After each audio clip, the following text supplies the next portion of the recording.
They said she was just a courier, nothing more than a girl who carried sealed envelopes and outdated files across a compound far too dangerous for someone her age. But that was before the night a mislabeled crate cracked open during a storm and spilled out a single object that thought a past nobody was ready to remember. Before anyone knew her real name. Before the world learned what Shadow Wolf meant. And if you agree that sometimes the person everyone underestimates is the one who saves the whole world, make sure to like and subscribe, and tell me where you're watching from, because what happened next isn't just a story, it's a reckoning. That night, while soldiers scrambled to secure the flooding storage bay, a lieutenant held up an old steel lockbox, confused by the archive, decommissioned, label smeared with rain. He pried it open, expecting outdated maps or shredded transcripts, but instead found medals none of the rookies recognized, stars that belonged to units so classified they'd been erased from public record, and a letter so old the ink had begun to feather at the edges, yet the signature at the bottom was unmistakable, a general whose name still carried enough weight to rattle the floorboards. And tucked underneath that letter, wrapped in cloth, was a single black insignia stitched into a fragment of tactical fabric, the silver head of a wolf. The lieutenant, confused, wiped the grime away and muttered, "Who the hell does this belong to?" But before anyone could answer, the storm alarms cut out, and the base lights flickered as if something enormous had just stepped into the compound's perimeter. That was when she walked through the bay doors. She wasn't supposed to be there, not in the heart of Ravenhall Tactical, not in the restricted zone where special operations teams trained and hardened veterans slept with rifles on their chests. But there she was, rain running down her hoodie, calm as someone walking into a library instead of an active security breach. Isla Moreno, late 20s, quiet, unassuming, dismissed by half the staff as the paper girl, the one who delivered files too sensitive for electronic transfer but not important enough for escorts. None of the soldiers looked at her twice during the day. None thought she belonged anywhere near the weapons range. None knew her clearance level because the system intentionally concealed it. And none of them, absolutely none, had any idea that she was the last living architect of a unit whispered about in ghost stories between elite operators when they drank too much or stared too long at an empty desert horizon. She didn't stop to make eye contact with the startled lieutenant. She didn't flinch when the lights flickered again, casting long trembling shadows across the bay. She simply said, in a voice calm enough to unsettle every man in the room, "That box wasn't meant to be opened." The lieutenant frowned, holding up the metal. "Then maybe don't leave ancient relics in collapsing storage units." She didn't smile. "Put it down," she said quietly, and for reasons he couldn't explain, not fear, not authority, something older, he obeyed. The rest of the squad glanced at one another, unsure why the air felt suddenly heavier, as if the pressure in the room had shifted. Before anyone could make sense of her presence, the base sirens jolted to life, screaming in long, piercing wails. Every commando on the floor grabbed their weapons instinctively, forming ready lines like they'd trained 1,000 times. But something was wrong. The siren was not one they recognized. Not a fire alarm, not a breach drill, not even the high alert call reserved for foreign drones. This one was older, a tone buried so deep in the system that only the original architects knew it existed. Isla looked up, expression unreadable. The lieutenant shouted for his men to spread out, rifles raised, scanning the rafters, the corridors, the storm-shaken doors. Anything that might explain how a base running on triple layer. Security just triggered a signal no one under the age of 40 had ever heard. But Isla didn't reach for a weapon. She simply stepped closer to the black insignia lying on the table, her fingers brushing the silver wolf's head as if greeting an old, patient friend. Behind her, boots thundered against concrete as a squad of commandos rushed in, fully armed, faces tense, ready for combat. Their eyes snapped to her, and in a single breath they classified her the way they always had. Untrained, unimportant in the way. "Ma'am, step aside," the squad captain barked. "This is a hostile alert zone," the lieutenant added. "She shouldn't even be in this building." And one of the younger soldiers, shaking slightly with adrenaline, muttered under his breath, "What? Did she get lost delivering mail?" Isla finally looked up, and the moment her eyes locked onto the squad captain, something ancient flickered there, recognition, even if he didn't recognize her. She didn't shout. She didn't rush. She didn't hesitate. She simply said, as the commandos raised their rifles and positioned themselves around her, "You're not responding to a drill. You're responding to an incursion. And if you fire those weapons, you'll compromise the only system that can save you." The captain scoffed. "And who exactly are you to give orders?" She stepped forward, her hoodie dripping onto the concrete, the lights flickering again as the storm outside roared louder, and she spoke 5 words that silenced every breath in the room. "Shadow Wolf," she said softly, "come online." The base lights went out. The ground vibrated. And every commando who had pointed a weapon at her suddenly felt the terrifying, crawling certainty that the girl they had dismissed was the only person in that building who wasn't afraid. Because she was the reason the system existed in the first place. They just didn't know it yet. Darkness swallowed the bay for a heartbeat, long enough for every soldier to feel the weight of uncertainty settle on their shoulders, long enough for instincts to flare and for hands to tighten around rifle grips. Then, with a low mechanical hum that felt like something waking up rather than powering on, thin lines of white emergency light flickered to life along the ceiling, stretching across the bay like veins. The commandos shifted stances, guns trained on the corners, on the rafters, on the doors, but the storm outside had quieted, unnaturally quick, unnaturally total. It was as if the world had taken one sharp breath and refused to exhale. Isla Moreno didn't look frightened. She didn't even look surprised. She moved past the squad captain, brushing his shoulder lightly, yet the contact made him jolt as if he'd touched static, as if the air around her hummed with something he couldn't see. The Black Wolf insignia on the table pulsed once with a faint blue glow, responding to her like a beacon finally receiving its keeper. The lieutenant stared wide-eyed. "What did you just activate?" Isla didn't look at him. "A failsafe. One that was built long before any of you were posted here." The captain stepped forward, voice sharp. "Failsafe for what?" Isla reached beneath the cracked lockbox and pulled out a battered, dust-coated console plate. Flat, metallic, edged with patterns that looked more like a cipher than hardware. She pressed her thumb to the center. A soft tone rose, almost like a chime buried underwater, and a holographic map flickered to life above the console, projected in the air, rotating slowly. The soldiers froze at the sight, because the map wasn't a floorplan, and it wasn't a layout of Ravenhall Tactical Compound. It was a heat-skin schematic of the forest around them. Dozens of heat signatures dotted the eastern perimeter, all moving with deliberate, coordinated precision. Not animals, not officers, not a drill. Unauthorized units, Isla said quietly. Pattern movement. Triangulation. They're testing your perimeter before they breach it. The captain shook his head. Impossible. There's no way hostile forces got this close without triggering an alarm. Isla finally looked at him, and her calm expression cracked into something sharper. They didn't slip past her alarms. They rewrote them. The hologram zoomed in automatically, tracking the intruders. Their heat signatures were blurred, unstable, like someone was scrambling the feed as it streamed. The lieutenant swallowed. "Who has that kind of capability?" Isla touched the wolf insignia again. It pulsed. The hologram stabilized instantly, as if her touch alone overrode the interference. "People who used to be part of the same program that built this system," she said. "People who know your vulnerabilities down to the last bolt." The captain's eyes narrowed. "How do you know all this?" Her voice was quiet but heavy. "Because they were trained to hunt me." A cold hush followed, the kind of silence that didn't just fall, it landed. Isla stepped closer to the holographic map, tracing the movement patterns with her eyes. "They'll breach in under 8 minutes. Maybe less."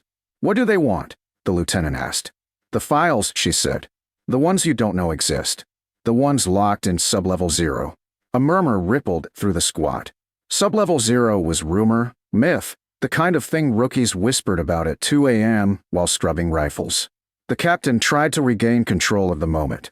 "We'll move to intercept. Form 2 squads." "No," Isla's voice cut through the room like a blade. "If you intercept them without authorization, you'll trigger protocol blackout." The squad exchanged uneasy glances. The captain frowned. "That protocol doesn't exist." Isla answered without looking away from the map. "It does. Your system simply hides it from those without clearance." The insignia on the table hummed again in lines of Encrypted text crawled across the hologram. System warnings the base had never displayed before. Shadow Wolf unit detected, flashed across the top in blood-red lettering. Failsafe armed. Perimeter breach, imminent. The younger soldiers stepped back instinctively. One whispered, Shadow Wolf was real? Ala didn't deny it. She stepped forward, pressing both palms onto the edge of the holographic projector. Her voice dropped to a tone that didn't ask, it commanded. Show me their formation. The map zoomed, and for the first time, the intruders came into focus. Dark silhouettes moving with military precision, staggered in a spiral formation. Not random, not reckless. A tactic Isla knew too well. They're using Finmer's spiral, she breathed. They'll be inside your armory in. A deafening metallic crash shook the walls. Every rifle lifted instantly. Sparks rained from the ceiling. Something, or someone, had struck the eastern access gate with enough force to dent reinforced steel. The captain shouted for defensive positions. Soldiers snapped into formation. Boots thundered. Safeties clicked off. The room surged with adrenaline and fear. Isla stayed still, watching the heat signatures accelerate across the hologram, unaffected by the chaos exploding around her. You can't stop them in formation, she said. If you fight them head-on, you won't last 30 seconds. The captain snarled. Then tell us what the hell to do. Ilo lifted the silver insignia from the table, the wolf's head catching the flickering lights overhead. She held it like someone who'd held it 1,000 times before, like someone who wasn't discovering her past. She was stepping back into it. You don't fight them, she said softly. You override them. Another metallic blast rocked the wall. The steel buckled inward. Dust shook from the rafters. How? The lieutenant demanded. Isla stepped deeper into the center of the bay, face illuminated by the rising glow of the hologram. Her voice shifted, no longer quiet, no longer gentle. It throbbed with authority, with memory, with something the younger soldiers had never heard but older ones, the ones who survived long enough, would recognize in their bones. You let me take command. The captain stared at her like she was insane. You're a courier. Isla turned slightly, meeting his eyes. No, she said. I was your predecessor. Then the alarms blared again, louder than before, and through the rupturing steel of the eastern gate, the first intruder silhouette stepped into the compound's threshold. Isla didn't blink, didn't hesitate, didn't retreat. She lifted the insignia toward the ceiling, and the lights responded instantly. Systems awakened. Codes unlocked. The old world roared back alive, and Isla Moreno whispered the words that froze every man in that bay where he stood. Shadow Wolf. Prepare for Delta Protocol. The compound shook as the eastern gate finally gave way, collapsing inward with a roar that sent dust spiraling into the emergency lights and a shockwave rippling across the bay floor. But Isla didn't so much as flinch. She walked forward, calm as a surgeon stepping into an operating theater, while the commandos braced themselves against the blast, rifles raised, breath tight with the knowledge that whatever stepped through that breach was trained, precise, and absolutely not afraid of them. The first intruder moved like a shadow given bones, silent, armored in matte black composite plating without insignia, face masked, posture unmistakable to anyone who knew the old programs. Behind him, more figures poured in, each one slipping through the broken gate with lethal grace, forming the unmistakable staggered diamond that only one unit in history had ever mastered. The commando captain stared in disbelief. Those are Shadow Wolf defectors, Isla said, her voice no louder than a breath, but somehow commanding the entire room. Phase 1 operatives, the ones who were never shut down. The lieutenant cursed under his breath as the intruders advanced. I thought your unit was dissolved. Isla shook her head slowly. The file said it was. But files lie. The nearest intruder raised a weapon, not a rifle but a hybrid device that looked grown rather than built, emitting a faint, unsettling hum. The commandos instinctively aimed back, fingers tightening on triggers, but Isla stepped between them, lifting the old wolf insignia high above her head. The intruder froze. Every intruder froze. The humming subsided into a low pulse. For a moment, an impossible stillness blanketed the compound, as if the air itself waited for a verdict.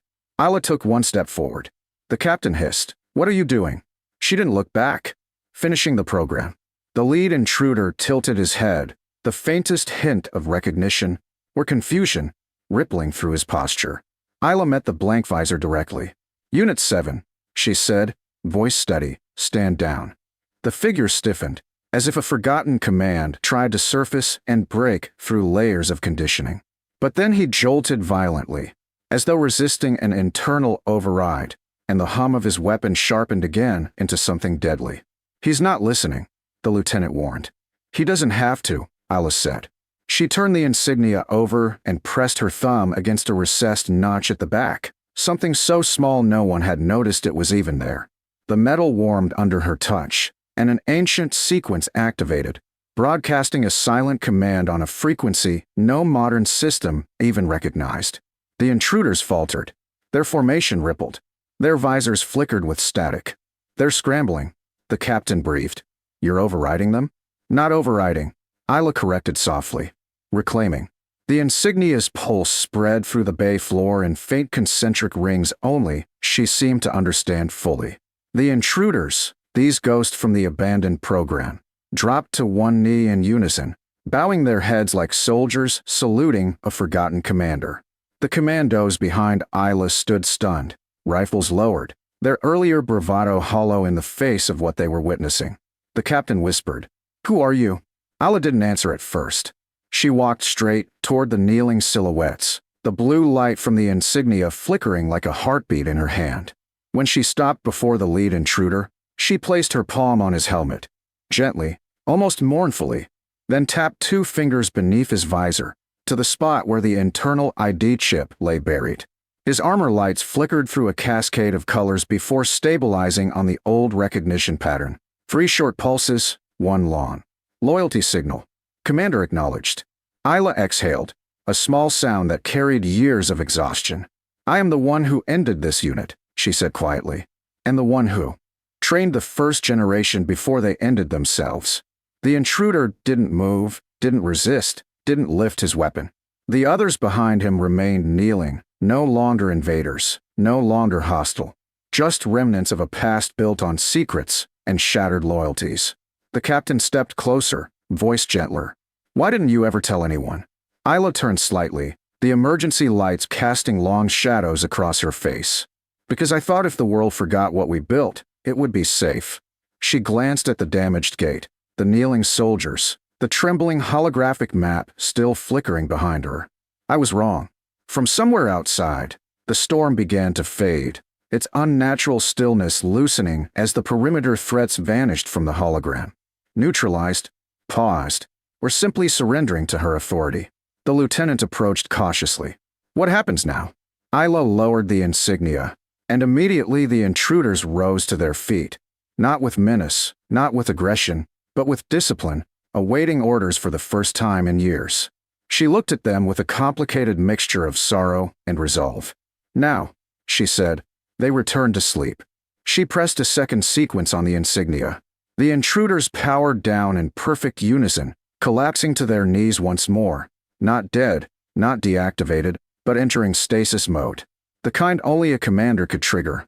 The hum of their gear faded completely. Silence settled over the bay, heavy, almost reverent. The commandos stared at the motionless forms, then at Isla, who stood at their center like someone who'd just resurrected a language only she could speak. The captain finally asked, "Are they gone for good?" Isla's eyes softened. "They're ghosts now. But ghosts don't die, they wait." "For what?" "For orders they'll never receive." She walked past the commandos, past the consoles, past the broken gates still glowing with the last remnants of the storm. As she reached the threshold of the bay, she paused, turning back just enough for the emergency lights to catch the silver outline of the wolf in her hand. "Your base is safe," she said softly, "but lock your eastern perimeter. And change your encryption codes." The captain nodded, still processing everything. "Where are you going?" Isla stepped into the fading storm, her silhouette merging with the gray morning. "To finish erasing what's left of the program," she said, "before someone else tries to wake the wolves." And with that, she disappeared into the trees, leaving behind a compound that would never see her the same way again. Because for one night the world learned that the quiet girl delivering files had once commanded shadows, and the shadows had obeyed.